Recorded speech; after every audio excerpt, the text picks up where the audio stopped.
20 minute, सिर्फ 20 minute. तुम मुझे 20 मिनट दो और मैं तुम्हें पूरा इलेक्ट्रिसिटी चैप्टर समझा कर छोड़ूंगा। तो देर किस बात का, लेट्स गेट स्टार्टेड।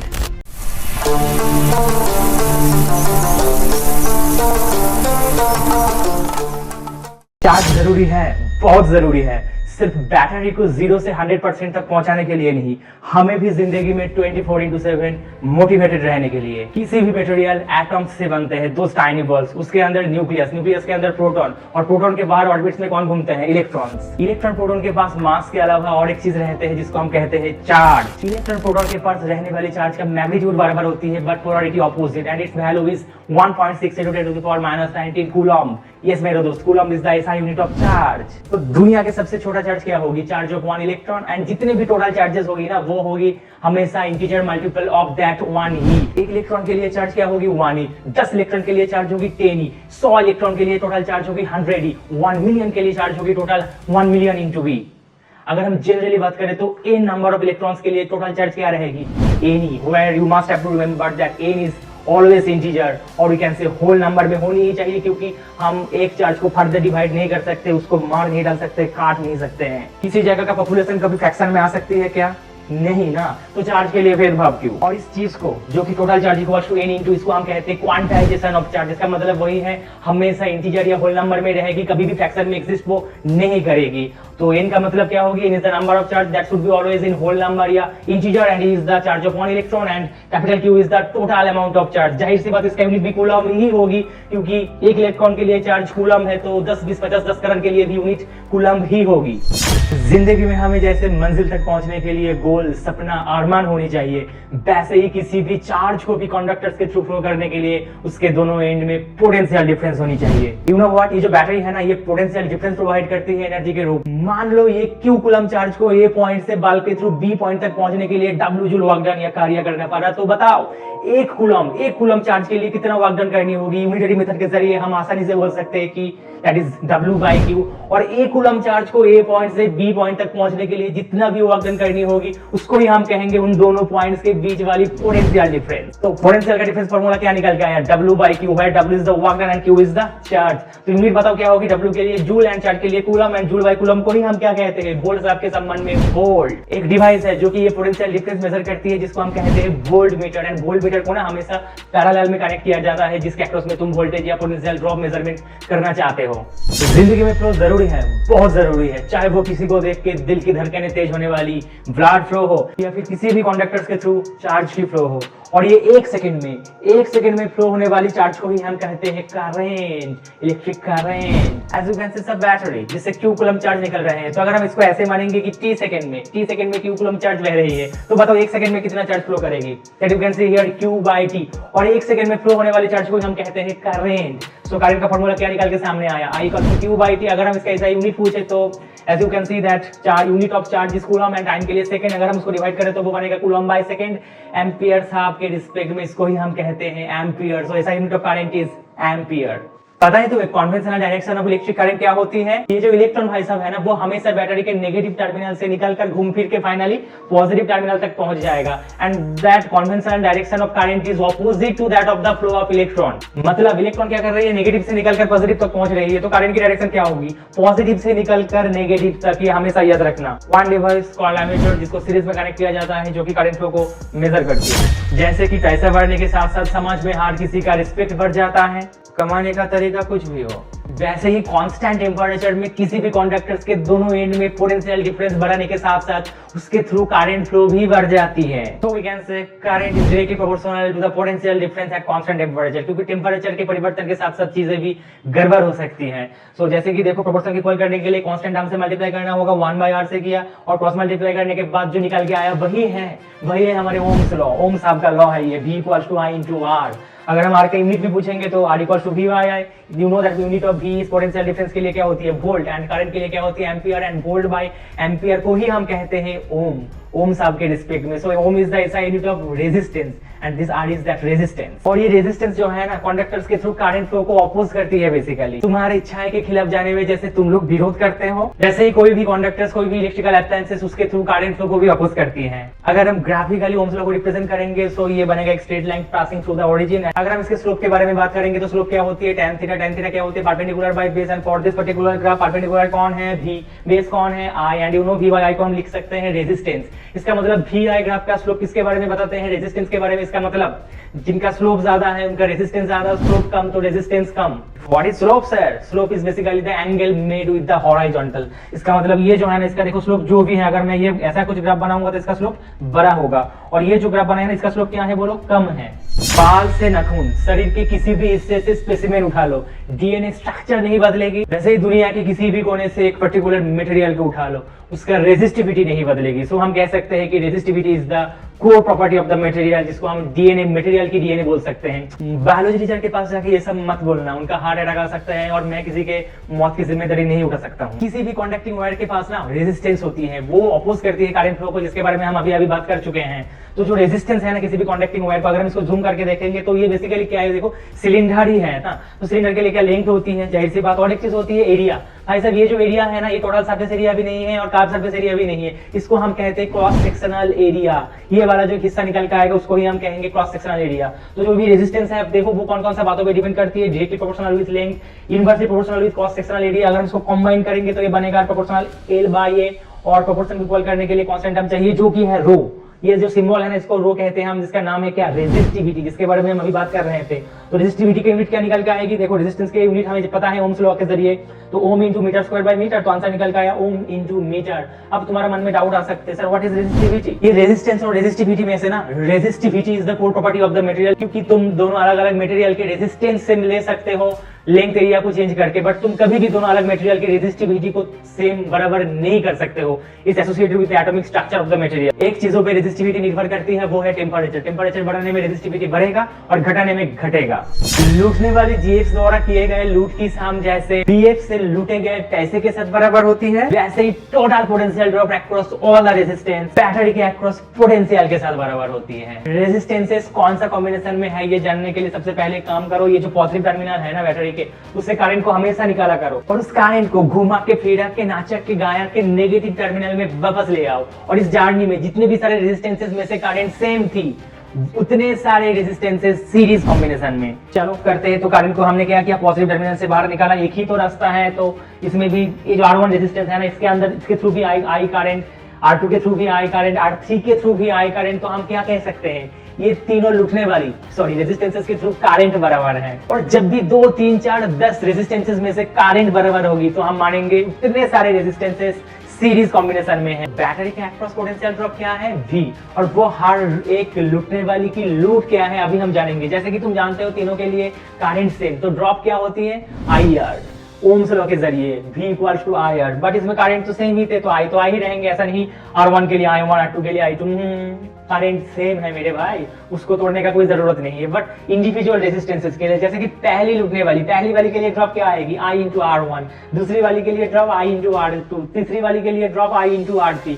वैसे टोटल ड्रॉप क्या निकल के आएगी, ड्रॉप ऑफ पहली वाली, ड्रॉप ऑफ दूसरी वाली प्लस ड्रॉप ऑफ तीसरी वाली। और ये जो टोटल लूट है ना, वो किसके साथ बराबर होगी, जो लूट यानी जो एनर्जी बैटरी प्रोवाइड कर रही थी, यानी बैटरी के अक्रॉस में पोटेंशियल ड्रॉप के साथ बराबर होगी। देखो ये टोटल, ये भी क्या है, जो कि पोटेंशियल ड्रॉप बैटरी प्रोवाइड कर रहे हैं, V1, लूट ऑफ पहली वाली, लूट ऑफ दूसरी वाली, लूट ऑफ तीसरी वाली, और वैल्यू भी मैंने रख दिया IR1, IR2, IR3। तो इक्विवेलेंट रेजिस्टेंस का आंसर क्या आया, R1 plus R2 plus R3। इसका मतलब लूटने वाली को क्या करनी पड़ेगी, साम करनी होगी। And what is about equivalent resistance, इस मोबाइल का रैम अच्छा है, उसका रोम, इसमें कैमरा अच्छी है, इसका बैटरी बड़ा है। अगर इतने सारे खूबियां एक ही मोबाइल के अंदर आ जाए तो बारिश होने लगेगी, खुशियां की बारिश। वैसे ही बहुत सारे क्वालिटीज अगर एक के अंदर आ जाएगी तो हम ही उसको कहेंगे इक्विवेलेंट रेजिस्टेंस। मतलब बहुत सारे क्वालिटीज वाली रेजिस्टेंसेस को हम एक ही रेजिस्टेंस से सब्स्टिट्यूट कर दिए हैं। जैसे कि तुम लोग देख पा रहे हो 2, 3 एंड 5 तीन अलग अलग रेजिस्टेंस को सीरीज में लगाने का जो मतलब, एक 10 ओम रेजिस्टेंस को वहां कनेक्ट करने का भी वही मतलब। क्यों, क्योंकि ये तीनों रेजिस्टेंसेस सीरीज में हैं। और मुझे कैसे पता चला, क्योंकि इन तीनों में से देखो करंट सेम थी। अगर मैं पॉजिटिव टर्मिनल से करंट को निकालकर नेगेटिव टर्मिनल तक वापस लाऊं तो इस जर्नी में इन तीनों में से करंट बराबर थी। And you know the entire story. हर बार जाने अनजाने बहुत सारे दोस्तों की गर्लफ्रेंड कॉमन होगी, ये हमेशा जरूरी नहीं। बहुत सारे रेजिस्टेंसेस के एंड में पोटेंशियल ड्रॉप भी एक कॉमन बैटरी से मिल सकती है। तो और क्या, हमेशा बैटरी के पॉजिटिव टर्मिनल से करंट को निकाला करो। ठीक है, मैंने किया। तो इस पॉइंट तक देखो एक ही रास्ता थी, बट इस पॉइंट में आने के बाद क्या करंट भाई साहब क्या दिखेगा, उनके सामने 3 रास्ता है। तीन अलग अलग रास्ता, तो वो क्या करेगा, खुद को तीन हिस्सा में बांट डालेगा। इस रास्ते में I1, इसमें I2, इसमें I3। अगर 4, 5, 10 रास्ते होती तब वो क्या करती, खुद को 10 या 5 या 4 हिस्से में बांट देती। तो इस पॉइंट में आने के बाद क्या किया, आई करंट खुद को तीन हिस्से में बांट दिया, I1, I2, I3, ब्रेकअप हो गया। और फिर से इस पॉइंट में आके क्या हो गया, देखो पैचअप हो गया करंट्स के। तो मैं क्या कह सकता हूँ, total current I could be written as I1 plus I2 plus I3। एक चीज तुम लोगों ने नोटिस किया है क्या, इसमें क्या देखो करंट टूट रहे हैं, बट हर एक लुटने वाली के एंड में ड्रॉप बराबर है। देखो R1 के लिए भी ड्रॉप कितना है, V, R2 के अक्रॉस में भी ड्रॉप क्या होगी, V, R3 के अक्रॉस में भी ड्रॉप क्या होगी, V। इसका मतलब तीनों लुटने वाली के अक्रॉसेस में पोटेंशियल ड्रॉप सेम है इसमें, तो एंड सेम होगी तो ड्रॉप सेम होगी। बट इसमें हो क्या रहा है, करंट टूट गया है। तो करंट को हम ऐसे लिख सकते हैं, I equals to I1 plus I2 plus I3 and you no I equals to V by R। तो टोटल के लिए टोटल R, जिसको हम इक्विवेलेंट रेजिस्टेंस कहते हैं। I1 क्या है, देखो R1 रेजिस्टेंस के थ्रू बहने वाली करंट, तो उसको हम कैसे लिखेंगे, V by R1, क्योंकि V तो सबके लिए सेम है। ऐसा मत सोचो V1 by R1, R1 के लिए नहीं, V सबके लिए सेम है मेरे भाई, उसको तोड़ने का कोई जरूरत नहीं है। I2 क्या है, देखो R2 रेजिस्टेंसेस के थ्रू बहने वाली करंट, उसको हम कैसे लिखेंगे, V by R2 and what is I3, R3 resistances के थ्रू बहने वाली करंट, वो क्या, उसको हम कैसे लिखेंगे, V by R3। तो उसको बाद मैंने क्या किया, V को कॉमन ले लिया और उसके बाद V ने V को मार डाला, तो फाइनली आंसर क्या निकल के आया, सम ऑफ द रेसिप्रोकल। सीरीज में क्या था, डायरेक्ट सम किया था हम लोगों ने, तो पैरेलल के लिए इक्विवेलेंट रेजिस्टेंस कैसे निकल के आएगा, रेसिप्रोकल को सम करना होगा। For an example, as you can see we have taken 3 resistances namely 3 ohm, 6 ohm and 9 ohm, and उनके लिए क्या देखो एंड बराबर है। तुम्हें पता है एंड बराबर होगी तो उतने भी सारे रेजिस्टेंसेस पैरेलल में होगी, और पैरेलल के इक्विवेलेंट रेजिस्टेंस निकालने के लिए फॉर्मूला क्या है, क्या रेसिप्रोकल को सम करो। तो जैसे कि मैंने किया और करने के बाद आंसर क्या निकल के आया, देखो 18 by 11 ओम। 3, 6 एंड 9 तीनों अलग अलग रेजिस्टेंसेस को पैरेलल में कनेक्ट करने का जो मतलब एक ही, 18 by 11 ओम को कनेक्ट करने का भी वही मतलब, और इसी को हम कहते हैं पैरेलल कॉम्बिनेशन के लिए इक्विवेलेंट रेजिस्टेंस। काम तो हर कोई करते हैं, लेकिन कम वक्त में ज्यादा कम करने वालों को हम बाजीगर कहते हैं, सॉरी पावरफुल कहते हैं। तो मान लो t सेकंड में किसी ने W जूल कार्य किया, तो 1 सेकंड में कितना करेगी, W by T, और 1 सेकंड में किए हुए काम को ही हम बोलेंगे पावर। सो पावर का फॉर्मूला क्या निकल के आया, work done by time taken which is W by T। What is it's SI unit, you know that SI unit of work done is joule and time के लिए second. Joule by second को हम क्या कहते हैं, वाट लग गया नहीं, वाट साइंटिस्ट का नाम है मेरे भाई, ऐसा मत सोचो। तो ऐसा यूनिट ऑफ पावर क्या है, वाट। तो किसी भी इलेक्ट्रिकल सर्किट के लिए हम पावर को अलग ढंग से कैलकुलेट करेंगे, कैसे, देखो work done by time taken तो सही है, और वर्क डन को हम कैसे लिख पाते हैं, V equal to W by Q, where V is the potential difference, W work done and Q is charge। यानी इसमें वर्क डन हम नहीं, चार्ज भाई सब करेंगे, ठीक है। अगर हम इसको क्रॉस मल्टीप्लाई करेंगे तो W equals to Q into V, जैसे कि मैंने वैल्यू रख दिया by 3, ओके। तो एंड Q by T तुम लोग जानते हो, इस Q by T को हम क्या कहते हैं, current. By equation number 2 I equals to Q by T that I have already discussed। तो फाइनली किसी भी इलेक्ट्रिकल सर्किट के लिए पावर का फॉर्मूला क्या निकल के आया, V into I, potential difference into current. अगर हम इसको दोनों को प्रोडक्ट करेंगे तो पावर निकल के आएगा। पर जनरल फॉर्मूला क्या है, वर्क डन बाय टाइम याद रखना, एंड यू नो जो होती है वर्क डन वही होती है एनर्जी। तो पावर का दो formula, work done by time taken और you can say energy by time taken. So power equals to V into I, इसका भी तो अलग अलग रूप है, क्या है, ओम्स लॉ के जरिए हम क्या इस V को सब्स्टिट्यूट कर सकते हैं, V को लिख सकते हैं I इनटू R, और जब भी मैंने लिख दिया तो पावर का फॉर्मूला क्या निकल के आया, power equals to I square into R।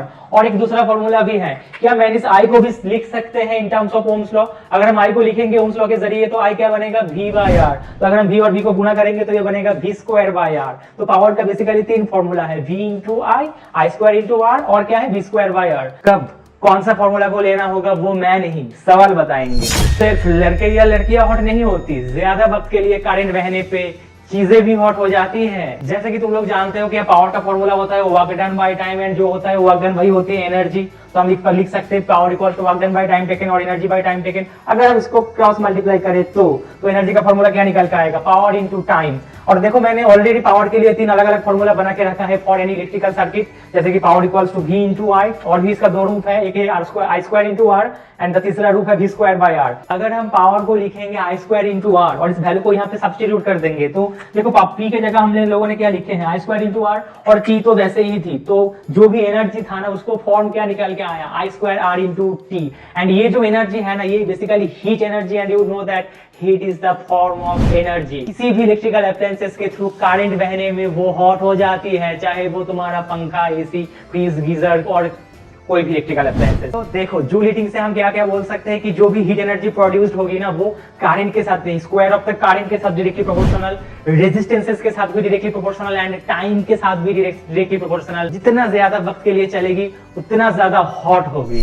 Me to my future son will like बिजली का बिल तेरा बाप भरेगा। लेकिन किसी को डांटने से पहले ना उसको ये पता होना जरूरी है कि बिजली के बिल को कैसे कैलकुलेट किया जाता है। तो हमारे घर में जितने भी सारे इलेक्ट्रिकल अप्लायंसेस चलती है, पंखा, लाइट, एसी, फ्रिज, गीजर, ये क्या कर रही है? ये लूटने वाली है मेरे भाई, ये लूट रही है। क्या लूट रही है? एनर्जी लूट रही है। एंड इनके लिए जो कि एनर्जी का ऐसा यूनिट होती है व्हिच इज जूल, वो बहुत ही छोटी है ना, इसीलिए हमें क्या करना होगा, एक बड़ा यूनिट को डिफाइन करना पड़ेगा। और बेसिकली जो हम यूनिट, जो इलेक्ट्रिक बिल हमारे घर पे आते हैं ना यूनिट के नाम पे, वो और कुछ नहीं है और कोई नहीं है, वो एनर्जी का ऐसा यूनिट नहीं बल्कि कॉमर्शियल यूनिट है जिसका नाम है किलोवाट आवर, KWH। तो मैंने क्या लिख के रखा, 1 unit is equals to 1 kilowatt hour. अब कई लोग सोच रहे हैं सर ये किलोवाट आवर क्या चीज होती है? तुम सब लोग जानते हो क्या? मैंने पावर को लिख सकता हूं work done by time and work done equals to energy. तो power equals to energy by time taken cross multiply करने के बाद क्या निकल के सामने आया? Energy equals to power into time. But we are not talking about the SI unit, हम कॉमर्शियल यूनिट के बारे में बात कर रहे हैं। एंड पावर का कॉमर्शियल यूनिट वाट नहीं बल्कि हम इसमें किलोवाट लेना पड़ेगा एंड टाइम के लिए सेकंड नहीं, हमें आवर लेना पड़ेगा। तो निकल के आया एनर्जी कंजम्पशन। इतने सारे लूटने वाली ने मिलके कितना एनर्जी लूटी है उसकी हिसाब हम कैलकुलेट कर सकते हैं। एग्जांपल के लिए देखो, मैंने 5 पंखे और 10 बल्ब को लिए हैं। चाहे तुम किसी भी सारे कोई भी तरह का इलेक्ट्रिकल अप्लायंसेस को जोड़ सकते हो इस कैलकुलेशन में। तो देखो 5 पंखा है ना, इसीलिए मैंने क्या किया, पहले तो 5 से मल्टीप्लाई किया और उसके बाद हमें वाट नहीं चाहिए मेरे दोस्त, हमें किलोवाट चाहिए। तो वाट को किलो करने के लिए हमें क्या करना होगा, 1000 से मल्टीप्लाई नहीं, डिवाइड। क्योंकि तुम लोग जानते हो मीटर को सेंटीमीटर करने के लिए क्या करते हो, 100 से मल्टीप्लाई करते हो ना। लेकिन अगर सेंटीमीटर को मीटर करना चाहते हो तब 100 से डिवाइड करनी पड़ती है। वैसे ही वाट को हम अगर किलोवाट में कन्वर्ट करें तो 1000 से डिवाइड और किलोवाट को वाट करने में 1000 से मल्टीप्लाई। तो और कुछ नहीं है, मल्टीप्लाई कर दिए हैं। और 10 आवर्स के लिए चल रहा है, हमें आवर में ही रखना है, उसको सेकंड में कन्वर्ट करना नहीं, because we are not talking about SI unit, commercial unit के बारे में बात हो रही है। सिमिलरली देखो 10 बल्ब, तो पहले 10 से मल्टीप्लाई करके रखा क्योंकि 10 है, अगर 1 बल्ब होती तो 1 से मल्टीप्लाई करती। एंड 40 वाट ईच, तो 40 वाट को भी क्या करना होगा, किलोवाट में कन्वर्ट करना होगा उसको। उसके बाद टाइम से उसको भी मल्टीप्लाई करना होगा। As it runs for not runs glows for 5 hours, तो 5 से मल्टीप्लाई किया एंड फाइनल आंसर क्या निकल के आया, 2 किलोवाट आवर। दोनों को ऐड किया तो एक दिन में हमें टोटल एनर्जी कंजम्पशन के बारे में पता चल गया है व्हिच इज 7 किलोवाट आवर। अगर हम एक महीने के लिए कैलकुलेट करना चाहते हैं तो हमें क्या करना होगा, देखो 30 से मल्टीप्लाई करना होगा। जाहिर सी बात, एक दिन में अगर 7 तो 30 डेज में कितना होगा, 30 इंटू 7। और एक यूनिट के लिए हमें सिर्फ मान लो कि 10 रुपीज पे करनी है। तो इतने सारे के लिए क्या करनी होगी, जो भी आंसर निकल के आएगी उसके साथ हम 10 को मल्टीप्लाई करेंगे तो आंसर पैसा में निकल के आएगा व्हिच इज 2100।